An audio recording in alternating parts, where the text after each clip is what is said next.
The glass walls of Meridian Global Systems reflected the Manhattan skyline like a mirror made of light and ambition. At its center stood Nathan Carter, a man who had built an empire from sleepless nights, ruthless precision, and an unshakable belief that he could never lose. But that night, everything he believed in shattered. It started with a single red alert blinking on his monitor, then another, and another. Within seconds, every screen in his office filled with cascading errors, data breaches, deleted accounts, financial losses. The system was collapsing from the inside. The empire he'd spent 15 years constructing was disintegrating in real time. Nathan slammed his fist on the mahogany desk, breath quickening. No, this can't be happening. The merger he was supposed to sign at dawn, worth $12 billion, was slipping through his fingers.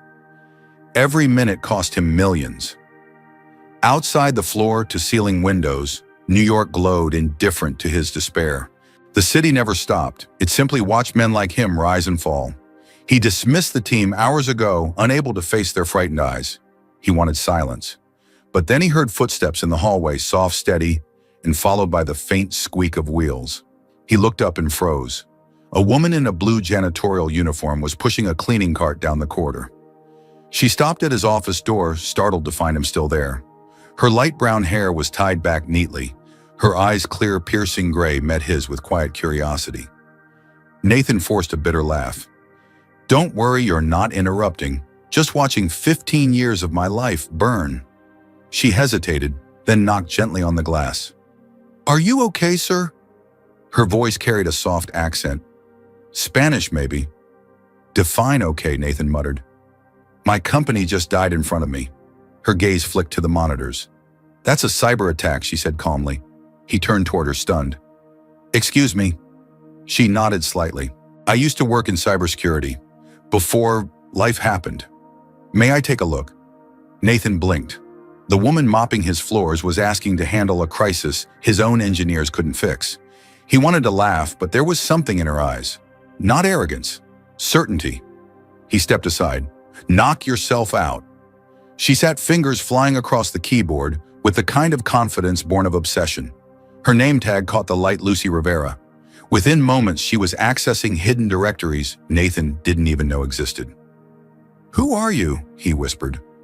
"Someone who refuses to let things die before trying to save them," she replied without looking up. "Your backup servers, are they linked to your mainframe?" "No." "Good. That's your miracle." She began typing commands faster. Lines of code streamed by. The chaos on the screen slowly shifted, some directories reappearing, some data returning. For the first time that night, hope flickered in Nathan's chest. Lucy's expression stayed focused. "I'll need full access." Nathan hesitated, then handed her his master key card. "You've got it. Don't make me regret this." She glanced up briefly. "I won't. But when this works, don't forget who was here." That hint of confidence made him smirk despite everything. "Deal." Together they descended to the sub-basement, the server room Nathan once called the heart of Meridian Global. Cold air greeted them, humming with electricity. Lucy's eyes scanned the maze of machines. "We're bringing it back to life," she said. "But I need silence and 6 hours." "Done," Nathan replied. For once, he wasn't the one giving orders. As she worked, he watched her steady, unflinching, tireless. Every keystroke echoed like a heartbeat against the walls. Hours slipped by. Coffee turned cold. When the clock neared 3 a.m., something shifted. The red alerts on the monitors flickered and vanished. Directories restored. Systems rebooting. "Wait," Nathan breathed. "Is this real?" Lucy smiled faintly. "Your empire's breathing again, Mr. Carter. Just needed a little CPR." Nathan let out a shaky laugh, half disbelief, half relief. "How do I even thank you, don't?" she said. "Just fix what's broken outside the system, too." When dawn spilled through the vents, the network flashed a single message: "System restored successfully." Nathan stared at it silent.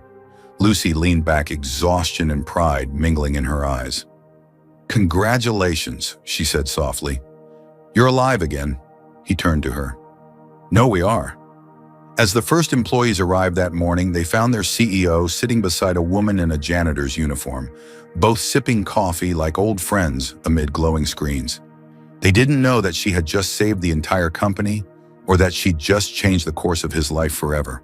Do you believe people can appear in our lives at the exact moment we need them most? The following morning, the atmosphere inside Meridian Global Systems was unlike anything Nathan Carter had ever felt. Employees whispered as he walked past, unsure what had happened during the night, but aware that something monumental had changed. The servers were alive again. The data restored, the company saved, and it all came down to a woman who'd once been invisible to everyone there. Lucy Rivera. Nathan gathered his senior staff in the boardroom, sunlight filtering through the glass walls as he spoke. "I want to introduce someone," he said, his voice steady, but carrying a weight that made everyone listen. "This is Lucy Rivera. Without her, none of this would exist right now." The team stared in stunned silence. The new head of cybersecurity was wearing the same blue uniform from last night. Her eyes lowered, her hands clasped together. Ryan Campbell, the company's chief technology officer, crossed his arms. "You're saying the janitor fixed what an entire department couldn't?" Nathan met his gaze without blinking. "That's exactly what I'm saying. Starting today, Lucy will lead a new cybersecurity division. She answers directly to me." The murmurs around the room grew. Ryan's jaw tightened, but he didn't argue, not in front of everyone. After the meeting, he caught up with Nathan in the hallway. "This is a mistake," he said sharply. "You're trusting someone you barely know." Nathan turned slowly. "I know what I saw, and I know results when I see them. She's earned this." He walked away before Ryan could respond. That afternoon, Lucy returned to the building, not as a cleaner, but as an engineer. Her new badge gleamed as the elevator doors closed behind her. The same people who used to ignore her now stepped aside when she passed. But despite her calm expression, she felt a quiet pressure settle over her shoulders. Everyone was watching, waiting for her to fail. Nathan met her at the top floor, smiling. "Ready for round 2, she nodded. "Always." He led her through the glass corridors to a smaller room adjacent to his office, her new workspace. "Everything you need is here," he said. "And Lucy, thank you again." Her eyes softened. "You don't need to thank me. Just don't lose faith when things get hard." He smiled faintly. "I've already learned that from you." Days turned into weeks. Lucy rebuilt Meridian's digital infrastructure from the ground up. She implemented new protocols, encrypted systems, and trained a small, loyal team. The company's recovery became headline news. Investors returned. Clients praised their resilience. Yet beneath the success, something felt wrong. Strange activity began appearing in the logs, unexplained pings, encrypted transmissions to external servers. Someone was still inside. One evening, long after the offices had emptied, Lucy stayed behind reviewing old access data. Nathan stopped by, still in his suit, carrying 2 cups of coffee. "I figured you'd still be here," he said. She accepted the cup gratefully. "Something's off," she murmured, pointing at the screen. "These signatures match the ones from the attack. But they're coming from inside our network now." Nathan's expression hardened. "You mean someone in the company is behind it?" "I can't prove it yet," she said. "But whoever it is, they know this system too well." The next day, she discreetly began tracing the intrusions. Every lead vanished behind proxy routes and falsified credentials. But one pattern stood out: a device that logged in late at night under administrative clearance. When she cross-referenced the timestamps, one name surfaced again and again. Ryan Campbell. Her pulse quickened. She'd suspected his hostility ran deeper than jealousy, but this was proof. That night, Lucy walked into Nathan's office holding a flash drive. "We need to talk," she said. He could tell from her tone this wasn't about code.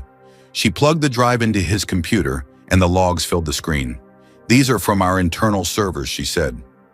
Ryan used his credentials to access restricted data during the night of the breach. He rerouted permissions and deleted records afterward. He was the entry point. Nathan stared at the evidence in silence. "Are you absolutely sure?" "Yes, I double-checked the metadata." He tried to hide it, but not well enough. Nathan rose, slowly pacing the room. "If this leaks, we'll lose investors again. The board will panic. The press will eat us alive." "Then we don't leak it yet," Lucy said. "We let him think he's still safe. Give me time to trace who he's working for." Nathan stopped and looked at her, admiration mingled with concern. "That's dangerous." She smiled faintly. "So was trusting me the first night." "But you did." Over the next few days, Lucy played a silent game of cat and mouse. She shadowed Ryan's activity, setting up decoy systems that mimicked valuable databases. Every keystroke he made revealed more about his methods. She barely slept. The more she uncovered, the clearer it became that Ryan wasn't working alone. Someone above him had orchestrated the entire attack. Late one night, as she prepared to leave, her phone buzzed. An unknown number flashed on the screen. The message read, "Stop digging or you'll regret it." Lucy froze. Her reflection stared back from the dark window, calm but defiant. She forwarded the message to Nathan and locked her phone. When he called seconds later, his voice was sharp. "Are you okay?" "I'm fine," she said. "But this proves we're close." He exhaled slowly. "Then we stay ahead of them." The next morning, Lucy arrived early. In the parking garage, she noticed something strange, a small black device under her car bumper. She crouched down. A GPS tracker. Her chest tightened. Whoever was behind this knew where she lived, where she went, every move she made. She brought it straight to Nathan's office. He stared at it, horrified. "We need to call the police." "Not yet," she said firmly. "If we alert them, the people behind this will vanish. Let's make them think I'm still unaware." "You're turning this into a trap," he realized. She nodded. "Exactly." That night, they stayed in the building long after everyone else had gone. Lucy worked at her desk pretending to be absorbed in a dummy file filled with fake data. Nathan waited in his darkened office, watching through the glass walls. The tension was suffocating. Then at 11:40 p.m., the security cameras flickered. Someone was inside. The office door creaked open. Ryan Campbell stepped in, clutching a folder. "Lucy," he said, his tone too casual. "Working late again." "Always," she replied, not turning around. "And you just retrieving something I left behind." He approached the desk slowly, his reflection hovering behind her on the screen. "You've made quite a name for yourself, haven't you?" The CEO's new favorite. "I'm just doing my job," she said calmly. "Funny," he said. "Your job seems to involve digging into mine." He reached for her computer mouse. "Don't touch that," she warned quietly. At that moment, the light snapped on. Nathan stepped out of the shadows. "It's over, Ryan." Ryan froze, eyes darting between them. "You think you know what's going on? You have no idea. Meridian sold its soul years ago to people who don't care what burns as long as they profit." "You mean Neuroline Systems," Lucy said, watching his face. His silence confirmed everything. "They paid you to destroy us." Ryan laughed bitterly. "Destroy, no. Expose. You're both pawns. You'll see soon enough." He shoved the folder into Nathan's chest and stormed out.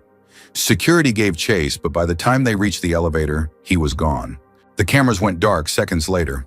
Lucy clenched her fists. He knew how to kill the feeds. Nathan exhaled. "We'll find him. We have to." At dawn, Lucy's code traced a digital trail encrypted transfers leading to an anonymous firm in California. She looked up at Nathan. "This is bigger than Ryan. Neuroline's buying people inside our company, maybe even our investors. They want to take over from within." Nathan rubbed his temples. "So what now? We expose them," she said. "But on our terms." He studied her for a long moment. "You realize this could destroy both of us." She smiled softly. "Or it could finally set things right." Outside, the New York skyline began to glow with the first light of morning.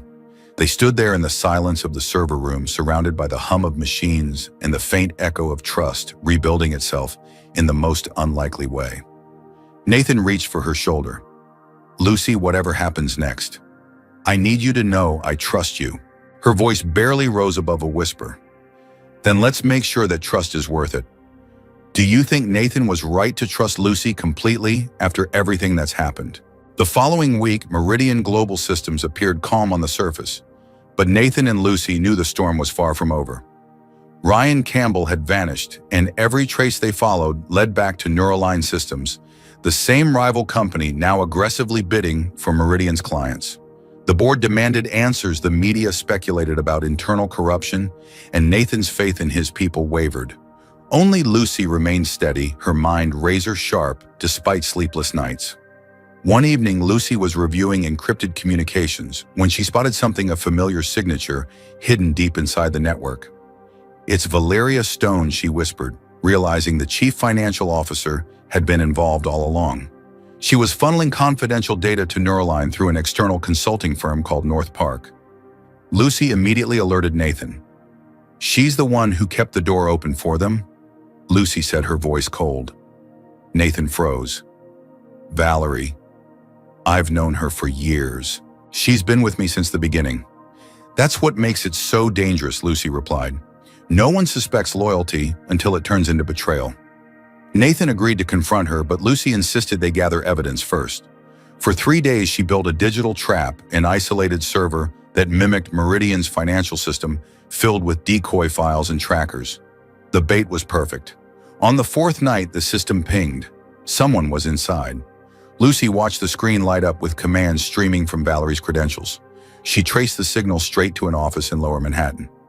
"She's there right now," Lucy said. Nathan didn't hesitate. "We end this tonight."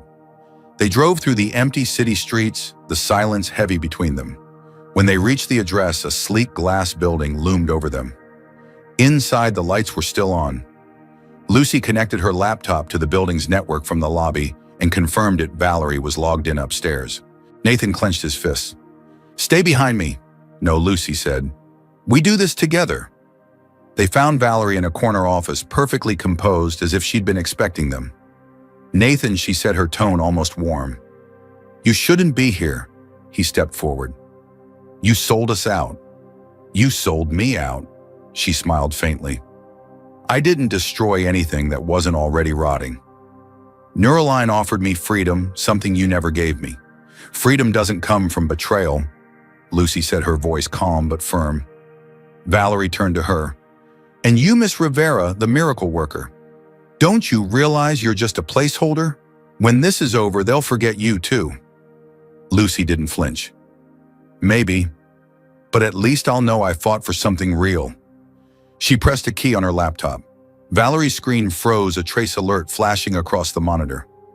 "Everything you've done is recorded," Lucy said quietly.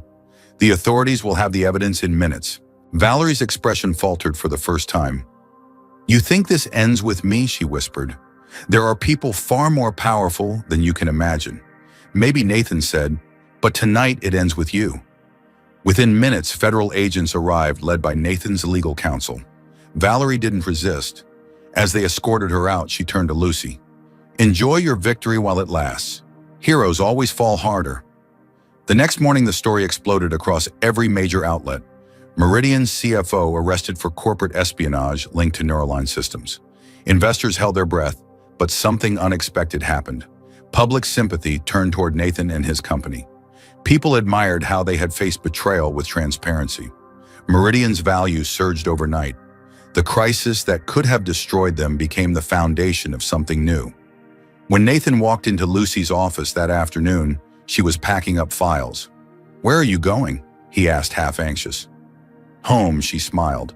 "For once to sleep, and maybe to remember what daylight looks like." He laughed softly.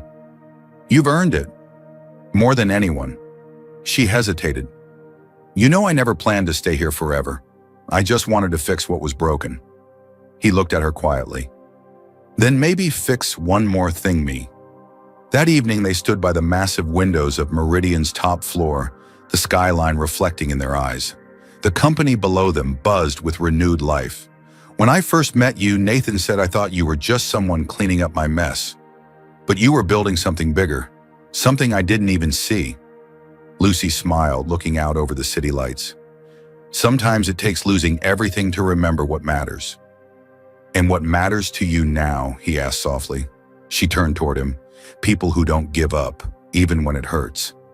Months passed and Meridian flourished under Lucy's new cybersecurity division. Nathan had the old server room renovated into a research center bearing her name. When he brought her down to see it, her breath caught. "The Rivera Innovation Lab," she read aloud. "You didn't have to. I wanted to," he said, "because this company wouldn't exist without you. And maybe I wouldn't either." Lucy laughed, shaking her head. "You're getting sentimental, Nathan Carter. Maybe, or maybe I'm just finally honest." He reached into his pocket and pulled out a small box. "You once told me that saving something doesn't mean you own it. It just means you care enough to fight for it. Well, I've been fighting to tell you this." He opened the box a ring, catching the reflection of the server lights. I don't want to lose you. Not as my engineer, not as my friend. I want you to stay because you choose to. Lucy's eyes filled with emotion. I chose this a long time ago, she said softly. You just didn't notice. Nathan smiled, slipping the ring onto her finger. Then I'm finally paying attention. The story of Meridian's rebirth spread far beyond Wall Street. It became a tale about redemption, trust, and the power of ordinary courage. Investors called it the miracle recovery, but for Nathan and Lucy, it was never about the numbers. It was about learning that sometimes the most extraordinary people are the ones nobody sees until the night everything falls apart. That night, they walked out of the building together under a soft drizzle, the lights of New York shimmering around them. For the first time in years, Nathan didn't think about stock prices or competition. He thought about the woman who had shown him what it meant to believe again. Lucy slipped her arm through his. You know, she said with a faint smile, I think miracles don't come from the sky. They come from people who refuse to quit. Nathan looked at her, his voice low. Then you're the only miracle I'll ever need. Do you believe that sometimes the people who seem least important can change everything? How did this story make you feel? Did it surprise you or move you? If it touched you, type the number 100 in the comments to let me know you felt it too. Tell me what country you're watching from, and please share this story with someone who still believes in second chances.